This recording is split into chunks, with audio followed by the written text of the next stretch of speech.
Pagi, pagi, pagi. Semangat luar biasa.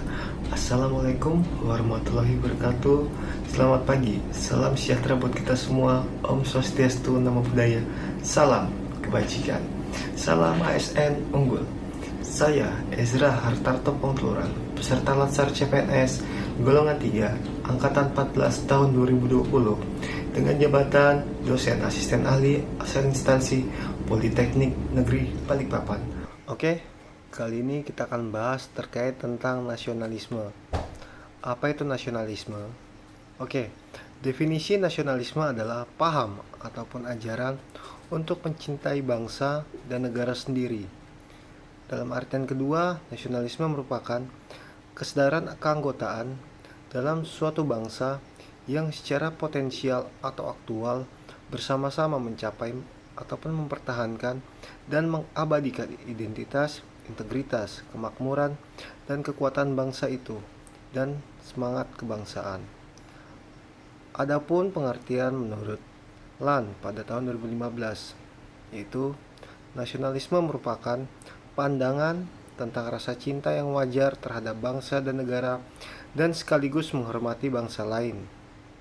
Nasionalisme Pancasila adalah pandangan atau paham kecintaan manusia Indonesia terhadap bangsa dan tanah airnya yang dilandasi pada nilai-nilai Pancasila.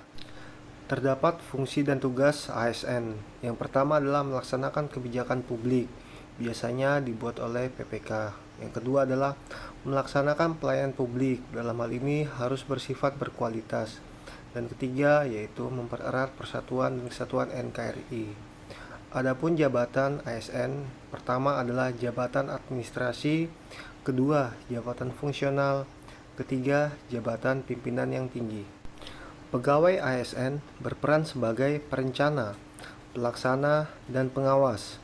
Dalam hal ini dapat berupa pelaksanaan kebijakan dan pelayanan publik yang profesional, bebas dari intervensi politik, serta bersih dari praktik korupsi, kolusi, dan nepotisme. Peran ASN dalam lingkup pelayanan publik meliputi 1. Pelayanan barang publik, kedua, pelayanan jasa publik, serta yang ketiga adalah pelayanan administratif. Standar pelayanan publik dapat berupa penyampaian pelayanan atau service delivery, di mana berisikan pertama persyaratan, lalu yang kedua sistem, mekanisme, dan prosedur, ketiga jangka waktu pelayanan, keempat biaya atau tarif, kelima produk pelayanan, keenam penanganan pengaduan saran dan masukan. Di samping itu ada juga komponen yang terkait proses pengelolaan internal atau manufacturing, di mana berisikan yang pertama adanya dasar hukum, kedua sarana dan prasarana, yang ketiga kompetensi pelaksana, keempat pengawasan internal, kelima jumlah pelaksana, keenam jaminan pelayanan, 7 jaminan keamanan dan keselamatan pelayanan, dan terakhir berupa evaluasi kinerja pelayanan. Lalu ada ASN sebagai perekat dan pemersatu bangsa. Perlu diingat, aparatur sipil negara atau ASN bukanlah aparatur sipil daerah. ASN yang profesional, bebas dari intervensi politik, bersih dari praktik korupsi, kolusi, dan nepotisme, di mana mampu menyelenggarakan pelayanan publik bagi masyarakat dan mampu menjalankan peran sebagai perekat persatuan dan kesatuan bangsa yang berlandaskan Pancasila dan Undang-Undang Dasar 1945.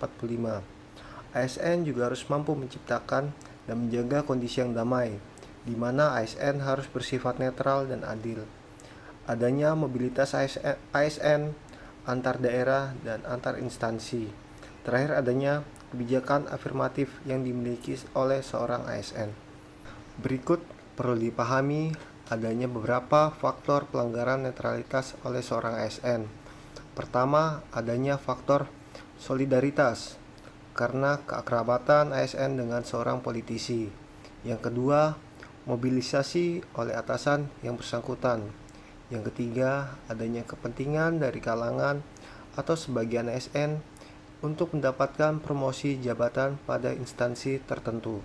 Demikianlah pembahasan terkait tentang nasionalisme. Kiranya kita semua dapat menjaga sifat nasionalisme dalam berbangsa dan bertanah air. Sampai ketemu pada pertemuan atau pembahasan selanjutnya.